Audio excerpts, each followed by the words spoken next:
Boa noite a todos. Boa noite. Obrigado. Agora sim? Agora sim.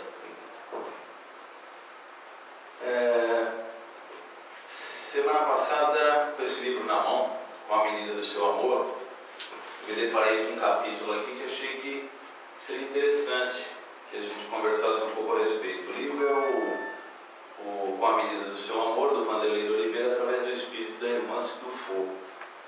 E justamente nesse capítulo, ela trata do seguinte assunto.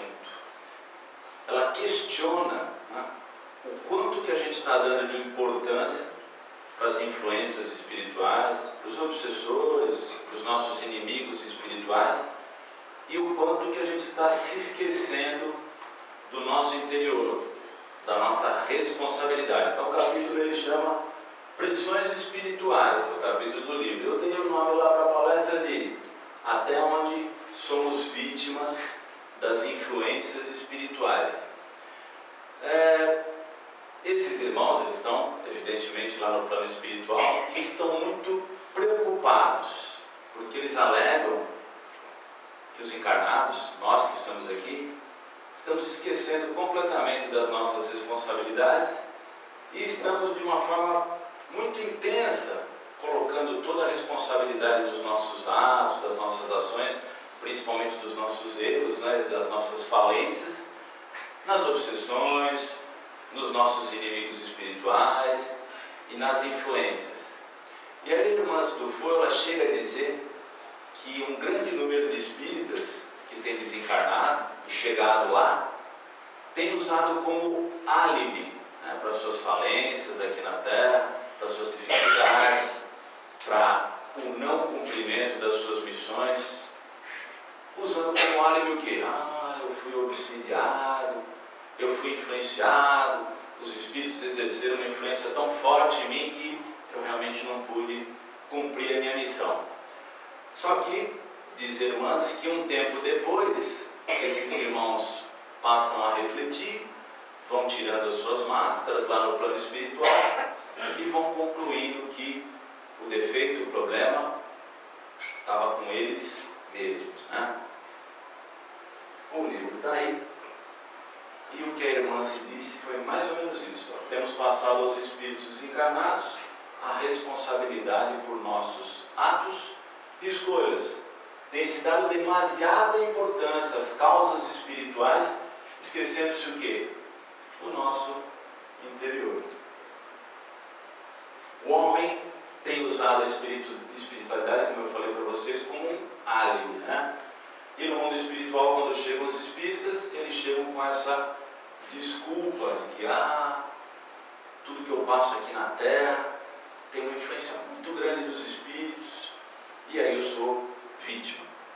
Eu gosto muito desse camarada aqui, o Morel Felipe Wilcon. Ele tem duas frases interessantes. Numa delas ele diz que no meio espírita existe um bode expiatório. E o bode expiatório no meio espírita são os obsessores, né? Ele que leva a culpa de tudo que nos acontece. Então, é mais ou menos como na vida, né? Normalmente o político é que é culpado porque eu não consigo gastar meu dinheiro de forma adequada. Ele é o bode expiatório, né? E aí no meio espírita o bode expiatório quem é? É o obsessor. Ele é o culpado pelas minhas falhas. E ele diz assim, que você é tão responsável por suas companhias invisíveis, como é responsável também por suas companhias visíveis, né? Então é evidente, gente, que nós sabemos que a influência dos espíritos é muito grande nas nossas vidas. E os amigos espirituais sabem também, né? Tanto que no livro dos Espíritos, lá na questão 459, Kardec pergunta, como é que funciona a influência dos espíritos na nossa vida, né? E aí os espíritos respondem que de ordinário, às vezes são eles que nos comandam, né? Ou seja, eles têm uma influência muito grande de fato. Mas aí na próxima questão, na 843, Kardec pergunta lá para os espíritos, no livro dos Espíritos, tem o homem livre-arbítrio dos seus atos? E aí os espíritos respondem que sim, evidentemente, né? Porque se nós não tivéssemos o livre-arbítrio, seríamos o quê? Máquinas. É assim exatamente que o livro dos Espíritos responde. Jesus é grande na nossa vida? Sim, com certeza. Só que precisa haver alguma porta aberta, precisa haver alguma afinidade. Então essa frase da irmã eu achei muito legal. Ela cita como um princípio universal. A sugestão ela vem da onde? Vem de fora. Mas a escolha é da onde? É minha. A escolha é interior, né? Então a grande questão é como nós temos escolhido, né? Que caminhos que nós temos escolhido, que forma de viver que nós temos escolhido. Então, por mais que venha uma sugestão, eu tenho o meu livre-arbítrio de escolher o quê? O meu caminho. Hamed, que é um outro espírito, ele fala muito a respeito de sintonia, né? Então ele diz que sintonia é o estado em que se encontram duas pessoas, e quando eu estou sintonizado com o mesmo ponto de vista de um outro amigo espiritual, essas ideias vão se confluir e eu vou poder ser o quê? Influenciado. Toda interferência espiritual acontece respeitando o quê? A afinidade entre os agentes envolvidos no processo. E o Manuel Filomeno de Miranda, ele diz que é pelo pensamento que a gente faz o quê? Que a gente se liga a esses irmãos e que a gente elege a companhia espiritual que melhor me apraz, né? Então eu não sou vítima, eu não sou vítima dos obsessores. Eu abro espaço, eu procuro, eu tenho algum tipo de afinidade com os meus obsessores. Vamos lá. Outra pergunta do Livro dos Espíritos. Pode o homem se afastar das influências que os espíritos incitam a ele? No caso, influências más? Kardec diz que sim, com certeza, né? Que eles só se ligam aos que solicitam por seus desejos ou os atraem através dos seus pensamentos. E de novo Kardec pergunta, então a gente pode se livrar, né? Ela pode afastar esses maus espíritos? Kardec diz que sim, que a gente pode afastar, sacudindo, né, esse jugo, ou sacudindo o nosso pensamento, a gente também consegue, através da força e da vontade, colocar esses irmãos de lado, né? Muito bom. Mais uma fala da irmã. Então deixamos de avaliar a nossa parcela de compromisso nos insucessos da vida. Então esse fato dos espíritas estarem chegando do lado de lá, acusando, né, esses nossos obsessores, inimigos, por conta dessas influências, é justamente pelo fato da gente não estar avaliando os nossos insucessos e não estar olhando qual é o nosso verdadeiro compromisso aqui na Terra, o que temos exatamente feito das nossas vidas. E ela diz que com isso a gente vai dar maior importância aos fatos da influência e da obsessão, esquecendo de olhar o quê? Todas as brechas, né, e as rachaduras que a gente deixa no nosso interior, no nosso caminho, facilitando o quê? A entrada dessas energias negativas, né? Então, de vítima, a gente não tem nada. É claro, gente, que esses inimigos espirituais, esses obsessores, eles vão causar tumultos, incidências, confusões, eles vão fazer de tudo para tirar a nossa harmonia. Então tá lá, eles podem nos induzir, mas se não houver o quê? O meu consentimento, essa indução, ela não vai acontecer. Muito bem. Uma pergunta dela: quais são as ferramentas que eu coloco à disposição desses obsessores? Quais são as ferramentas que eu coloco à disposição desses espíritos inferiores que querem me influenciar? Sim, porque se eu estou em sintonia com eles, de alguma forma eu estou criando ferramentas e mecanismos. E que mecanismos são esses? São exatamente os nossos comportamentos, é a forma que eu ajo, né? É a forma que eu penso. Então, se eu sou um cara extremamente irritado e já apresento um comportamento irritadiço, eu estou ofertando ferramenta para esse irmão desencarnado vir com uma influência ainda maior, né? Para me deixar ainda mais irritado, mais desequilibrado, mais desorientado. Se eu sou um camarada que cultuo a inveja, o ciúme, estou sempre ali desejando, eu estou justamente fornecendo para esses inimigos espirituais ferramenta necessária para ele trabalhar. Ah, Ricardo tem dificuldade com essa questão, ele deseja as coisas dos outros, então eu vou trabalhar de forma a influenciar o pensamento dele a ter cada vez mais inveja, a querer cada vez mais desejar aquilo que é do outro. Então, na verdade, a todo momento nós estamos oferecendo ferramentas para esses irmãos, né, inferiores, que estão fora do caminho do bem, a fim de que eles possam trabalhar a sua influência maléfica, que é permitida por nós, nesse momento que a gente oferece essas ferramentas, né? Então, gente, de fato, as pressões espirituais, elas existem, né? Elas existem de verdade. E aí a irmã se diz que tem um detalhe interessante, né? Se as pressões espirituais, elas existem, se esses irmãos eles estão nos atacando de alguma forma, é porque de alguma forma também, talvez algo nós estejamos fazendo que os estejam incomodando. Então aqueles que estão no caminho do bem, aqueles que estão no caminho da luz, aqueles que estão procurando acertar, eles também vão ser alvos desses irmãos. Aqueles que estão dentro da casa espírita ou fora da casa espírita, trabalhando no bem, tentando manter a harmonia, de alguma forma está incomodando esses irmãos. Sim, porque aqueles que de alguma forma já foram ganhos pela espiritualidade inferior, esses também não vão ter grande atenção, né? Quem que vai ter mais atenção por conta dessa espiritualidade que quer causar problemas? Justamente aquele que está carregando um pouquinho de luz, que está tentando dar um passo à frente, né? Então ela diz lá, por haver esses ataques, existem também hábitos contrários, portanto devemos entender que é o caminho que os incomoda. Então, se existe pressão espiritual, é porque existe também algum tipo de resistência, né?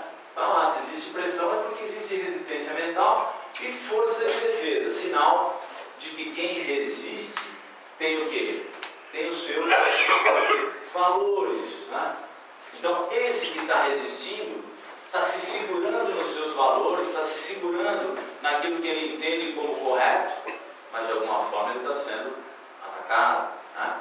Então existem os dois lados. Existe aquele que está sendo atacado porque abriu brecha, abriu espaço, está ofertando para esses inimigos ferramentas, orgulho, egoísmo, os ciúmes, né? A incapacidade de perdoar, a incapacidade de ser tolerante, indulgente. Tudo isso a gente oferece para eles, eles lidam e trabalham com isso, porque eles nos estudam. Nós sabemos que esses irmãos nos estudam nossos comportamentos, a forma que a gente age conosco mesmo e com o outro, aquilo que ele pensa e aquilo que nós pensamos, às vezes é acessível para eles. Então, por conta disso, nós ficamos mais vulneráveis. E existem aqueles irmãos que estão sendo influenciados, atacados também, por conta de estarem num caminho um pouco mais reto, um pouco mais alinhado, tentando de alguma forma estar no caminho do bem e se defender. Bom, como é que eu vou saber então o que me compete, né? Como é que eu vou saber o que é influência espiritual e como é que eu vou saber o que é o meu pensamento? Sim, porque existe uma dúvida, né? Existe uma dúvida. E essa dúvida ela é compartilhada pelos médiuns, né? Que são aqueles que recebem de alguma forma algum tipo de comunicação. E para eles é bem difícil, eles têm que estudar muito, todos os médiuns têm que estudar muito para poder discernir o que é seu pensamento e o que vem de fora, né? Então, para isso, a gente tem que utilizar alguns mecanismos. O André Luiz, deixa eu beber uma aguinha. No livro dele, No Mundo Maior, ele trata do nosso cérebro como se fosse um castelo. Então, ele diz que nosso cérebro tem 3 andares, né? Tem lá o porão, tem lá uma parte social e tem o sótão, que é a parte de cima. Depois eu vou explicar por que eu estou falando a respeito do mundo maior desses castelos.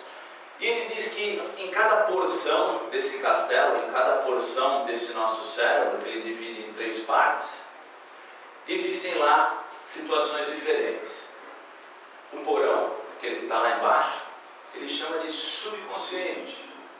A parte do meio, né, desse segundo andar, que é a parte social do castelo, ele chama de consciente. E a parte de cima, superior, que seria o sótão, ele chama de superconsciente. Né? Mas por que tudo isso? Né?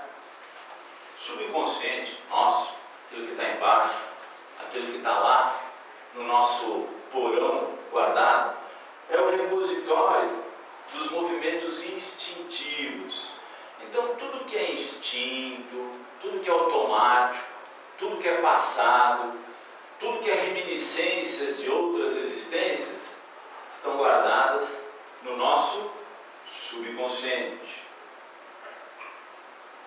Tudo que está lá no meio do caminho, na sala social, que é aquilo que eu estou desenvolvendo neste momento presente, não passado, como subconsciente, mas sim no momento de hoje, todas as minhas aquisições, aquilo que eu estou conseguindo adquirir de bom e de ruim também, né? Nessa casa, meio do caminho, consciente, reside esforço e vontade. E nele se ergam e se consolidam as qualidades nobres também que a gente está edificando. Então, eu tenho meu miolo, meu consciente, meu meio do caminho, que é onde eu consigo reter valores importantes para mim e consigo trazer, às vezes, coisas do subconsciente para serem trabalhadas. E o que ele chama de superconsciente, que é lá o sótão, a parte de cima, ele diz que é uma parte do nosso cérebro que a gente carrega coisas divinas, né? A centelha divina, aquilo que Deus depositou em nós, uma perspectiva de um avanço maior do meu espírito, outras conquistas, e representaria isso o quê? Representaria o futuro. Então ele divide nosso cérebro, nossa mente, né, em três partes: passado, subconsciente, presente, consciente, e superconsciente, o futuro. Mas por que isso, gente? Porque na verdade, a irmã Sidufo diz que a gente tem que trabalhar muito com a nossa consciência. E a nossa consciência está no consciente, né? É tudo aquilo que eu consigo entender, é o meu momento presente e está relacionado com o quê? Com a vontade e com o pensamento. Está relacionado com a ação, está relacionado com o movimento. E nesse desenho a gente consegue ver bem legal, né? Parte de cima do sótão, superconsciente, futuro, ideal e meta. É alguma coisa que eu vou buscar, né? É o meu futuro. Preciso me preocupar? Um pouco, mas não muito. O meu consciente, que é o presente, que está relacionado com esforço, com vontade, com aquilo que eu tenho que fazer hoje, é importante? Importantíssimo, né? A gente trabalhar com essa consciência. E o subconsciente, que é passado? Bom, muita coisa eu não lembro, muita coisa eu não sei, está relacionado ao meu instinto, está relacionado com aquilo que é automático, que vem de outras existências, né? Só que de vez em quando, gente, o que acontece conosco é que algumas coisas afloram. E elas afloram de onde? Justamente de baixo, né? Está lá no porão o quê? Lá na outra vida, por exemplo, eu gostava muito de beber, né? E aí, de repente, nessa vida atual, vem para o meu consciente esse desejo de beber muito, né? Estamos falando aqui de beber pouquinho, beber muito. O que o meu consciente tem que fazer? Ele tem as duas ferramentas, né? Ele tem o esforço, ele tem a vontade, ele tem o domínio do pensamento. Então, quando isso aflora para o meu consciente, eu tenho a obrigação de trabalhar com esforço e com vontade para o quê? Refrear esses instintos que estão subindo do meu subconsciente. Assim como um monte de outras coisas, né? Um monte de outras más tendências que a gente traz ainda do passado primitivo, instintivo, automático, reações, né? Que a gente não sabe como vai se comportar em determinadas situações. Uma situação de assalto, eu com certeza, se for assaltado, fico calmo, fico tranquilo, e a gente ouve colegas dizerem, não, fico calmo, fico tranquilo, e o dia que é assaltado, parte para cima do ladrão, bate, né? Revida, reage. Então tem determinadas coisas que que estão enraizadas e guardadas, que nós às vezes precisamos trabalhar o nosso consciente. Isso é fácil? Não. Primeiro, as situações precisam surgir para a gente ver como lida. Segundo, a gente precisa buscar muito o que a irmã se fala, ela chama de autoconhecimento e autorresponsabilidade, que é saber exatamente quem eu sou. Porque se eu sei exatamente quem eu sou, eu não vou por aí oferecendo ferramenta para os meus obsessores me atormentarem. Se eu sei que eu sou orgulhoso, eu preciso, de forma consciente, com o meu pensamento, com a minha vontade, trabalhar com esse orgulho. Porque senão o meu obsessor, ele vai fazer a festa. E fazem a festa de qualquer jeito, porque nós estamos num planeta de provas e expiações, somos espíritos imperfeitos e ainda cultuamos muitos defeitos. Mas é importante que a gente tenha consciência desses defeitos e nos utilizemos desse pensamento, dessa vontade, desse esforço para lutar justamente contra esses defeitos. Na pergunta 461, também do Livro dos Espíritos, Kardec pergunta lá para os Espíritos: como distinguir os nossos pensamentos daqueles que nos são sugeridos? E os Espíritos respondem que, em algumas situações, o primeiro pensamento, aquele que vem à nossa mente, normalmente é o nosso. Os outros que vêm na sequência, às vezes, são dos inimigos espirituais. Mas eles respondem também que não é muito importante que a gente saiba de fato, né, de quem são os pensamentos, mas sim, mais importante é que eu esteja no caminho do bem, para que eu possa, através do meu livre-arbítrio, escolher qual é o pensamento bom e qual é o pensamento ruim, né? Continuo tendo a responsabilidade. Então, se eu tenho essa consciência do que é certo e do que é errado, e no Evangelho a gente encontra isso na forma do dever, né? O que é o dever, né? Dever é uma coisa que eu tenho que fazer e que está na minha consciência, né? Então eu tenho o dever de ser um camarada honesto frente à sociedade, sim, eu tenho o dever. Só que existem deveres muito maiores que todos nós arrumamos para nós mesmos, né? Escolhemos deveres, né? Deveres de educar filhos, de consolidar famílias, né? De seguir uma determinada linha que às vezes a gente deixa para trás. Então é muito importante que a gente tenha consciência do que é certo, consciência do que é errado, para justamente não abrir as brechas que a irmã Sindufo fala, as brechas no nosso interior. Então a gente tem que ficar de olho na parte de dentro, não tanto o que vem de fora. E ela nos dá alguns conselhos, né? O primeiro deles é que a gente não tem que focar a nossa atenção no externo, no que vem de fora, né? No que os outros acham de mim, no que os amigos espirituais estão pensando e resolvendo. Mas eu tenho que focar essa concentração dentro de mim, no meu interior. O que me é sugerido vem de fora, mas a aceitação disso é decidida interiormente. Ela diz também que a gente tem que se humanizar mais, entender que somos seres humanos, falíveis, né?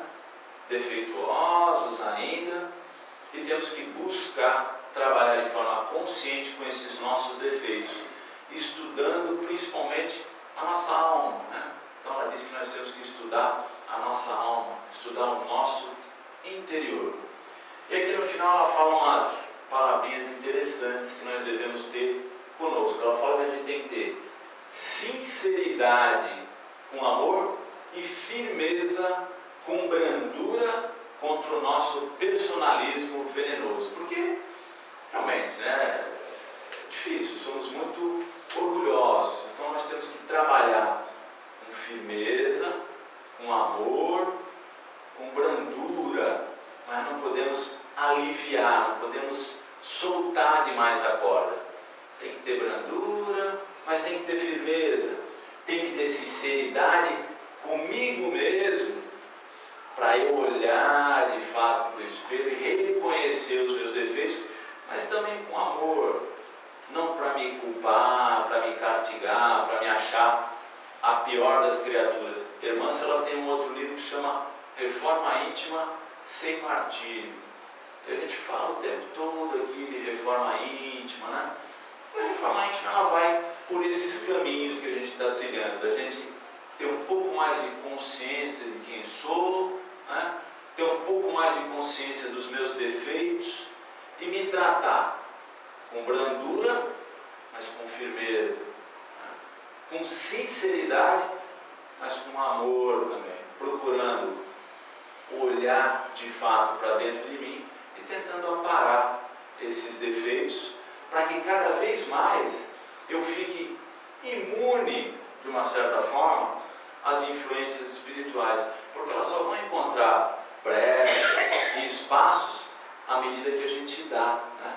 À medida que existem rachaduras aí na nossa blindagem, e eles vão penetrar. E podem ter certeza que eles sabem exatamente como penetrar, porque nos estudam, nos conhecem, principalmente aqueles que são nossos inimigos de longas existências, que vêm na jornada conosco e falam: ih, Ricardo não mudou nada, ele está lá dando palestra, dando uma de bonzinho lá na frente, mas ele continua ainda com defeito X, Y, Z. E é por aí que eles vão me pegar, e vão pegar todos nós, né? Pelas nossas rachaduras, pelas nossas brechas, pelas nossas falhas. Mas tentemos entender que temos tudo isso, mas tentemos entender isso também de uma forma amorosa, olhando para dentro de nós com amor, né? Sabendo que Deus quer que nós busquemos um caminho para frente, né? De evolução, passo a passo. Então, diz lá Allan Kardec que evitar de atribuir à ação direta dos espíritos todas as nossas contrariedades, que em geral são consequências da nossa própria incúria ou imprevidência. E diz a irmã Truffaut que a gente deve cultivar a fé, o otimismo e a confiança em Deus, sem emprestar para esses inimigos espirituais, se é que a gente pode chamar de inimigo, né? Porque eles são nossos amigos, porque estão nos empurrando, nossos professores, exatamente. Então ela diz que a gente não deve oferecer para esses adversários força maior do que aquela que eles realmente têm. É isso aí.